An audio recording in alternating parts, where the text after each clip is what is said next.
रूस समेत सभी ऑयल प्रोड्यूसिंग देशों को भारत से जिस बात का सबसे बड़ा डर था, भारत अब उसी डर को सच करने जा रहा है। और ऐसा हम नहीं बल्कि भारत के ही वैज्ञानिकों का कहना है, जो इन देशों के सामने एक ऐसा तरीका ढूंढकर रख चुके हैं जिसका आने वाले 100 सालों तक कोई भी तोड़ मौजूद नहीं होने वाला है। और भारत इस तकनीक के जरिए केवल अपनी ही नहीं बल्कि दूसरे देशों की जरूरतों को भी पूरा कर सकता है। फ्यूल ऑफ द फ्यूचर यानी कि हाइड्रोजन को बड़े लेवल में प्रोड्यूस करने के लिए भारत की न्यूक्लियर पावर प्लांट्स को टारगेट किया जा रहा है। और यही न्यूक्लियर पावर प्लांट्स अब भारत की हाइड्रोजन डिमांड्स को पूरा करेंगे। दरअसल NPCIL यानी कि nuclear power corporation of India limited की तरफ से ये जोरदार झटका दिया गया है और NPCIL रावत, भाटा और तारापुर की न्यूक्लियर साइट पर हाइड्रोजन प्रोड्यूसिंग प्लांट्स इंस्टॉल करने जा रही हैं।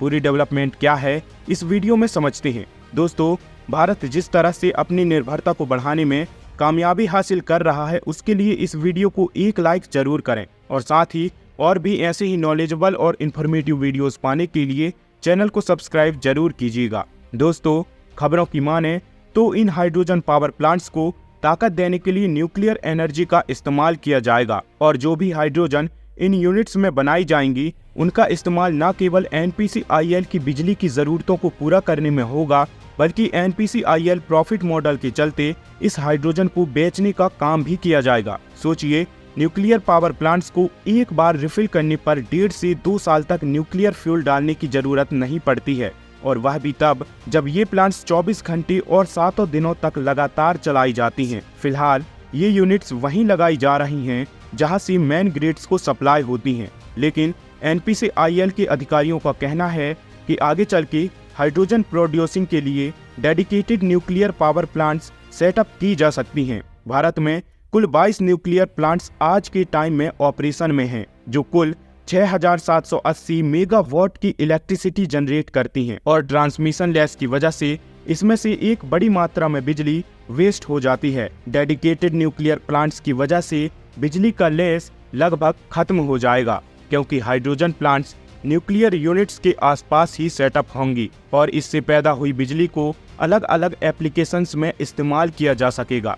अच्छी बात यह है कि भारतीय वैज्ञानिक मॉडल न्यूक्लियर रिएक्टर्स पर भी काम कर रहे हैं, जो कि 300 मेगावाट की बिजली पैदा करने में सक्षम होती हैं। और जहां तक हमारा मानना है, आगे चलकर इन्हीं मॉडल्स रिएक्टर्स का इस्तेमाल बड़ी हाइड्रोजन को ताकत देने में होगा। आज तेल प्रोड्यूसिंग देश ऐसे एनर्जी भंडार पर बैठे हैं जो ज्यादा दिनों तक नहीं चलने वाले, पर आगे चलकर क्लीन और रीन्यूएबल एनर्जी ही किसी भी देश का फ्यूचर डिसाइड करने वाली है। यही वजह है कि भारत ने अपना ध्यान पेट्रोलिंग से हटाना शुरू कर दिया है। इनफैक्ट भारत ने यूरोप को हाइड्रोजन एक्सपोर्ट करने के लिए डिस्कशन भी शुरू कर दिया है और अगर इस डील को लेकर एग्रीमेंट साइन किया जाता है तो भारत हर साल यूरोप को 11 million metric tonne green hydrogen export करेगा। और न केवल यूरोप बल्कि मलेशिया और वियतनाम जैसे देशों में भी भारत से हाइड्रोजन एक्सपोर्ट की जाएगी। टाटा, अशोक, इंडियन और कमीज जैसी कंपनी ने हाइड्रोजन इंजन के ऊपर काम करना शुरू कर दिया है और ऐसा हो सकता है कि NPCIL बाकी और कंपनीज की तरह आगे चलकर फ्यूल सप्लाई का काम भी शुरू कर दे। देखिए, सोलर पावर प्लांट से ग्रीन हाइड्रोजन प्रोड्यूस करना काफी महंगा साबित इसीलिए होता है क्योंकि इन प्लांट्स को मेंटेनेंस की रेगुलर जरूरत पड़ती है, लेकिन न्यूक्लियर पावर प्लांट्स के केस में ऐसा नहीं होता।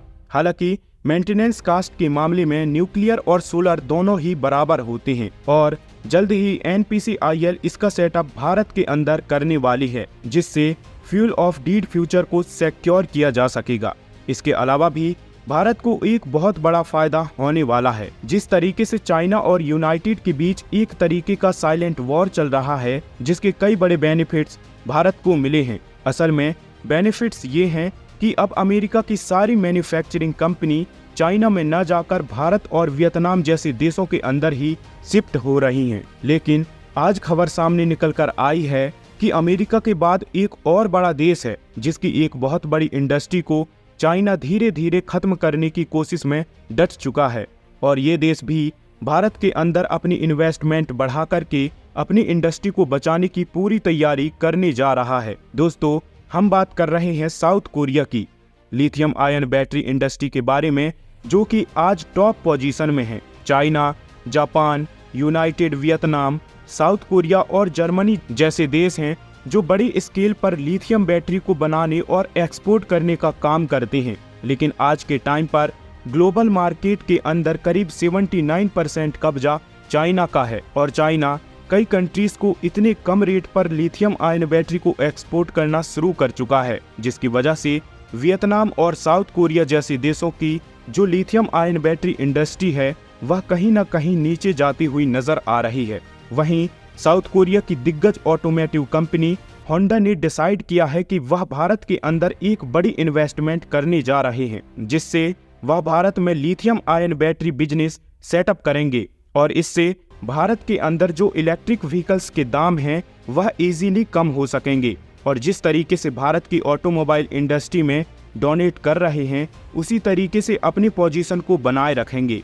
इसके अलावा भारत की इलेक्ट्रिक व्हीकल्स इंडस्ट्री में एक और बड़ा कंपटीशन होगा।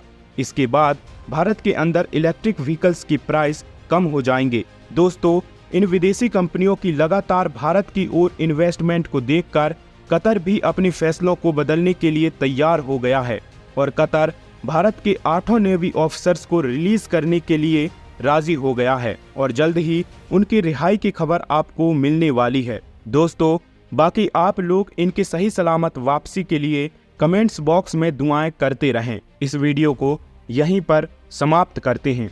दोस्तों, वीडियो को एक लाइक जरूर करें और अपने दोस्तों को भी ये वीडियो जरूर सेंड करें ताकि उन्हें भी इस जानकारी के बारे में पता चले और साथ ही और भी ऐसे ही नॉलेजेबल और इन्फॉर्मेटिव वीडियोस पाने के लिए अपने भरोसेमंद चैनल को सब्सक्राइब जरूर कीजिएगा।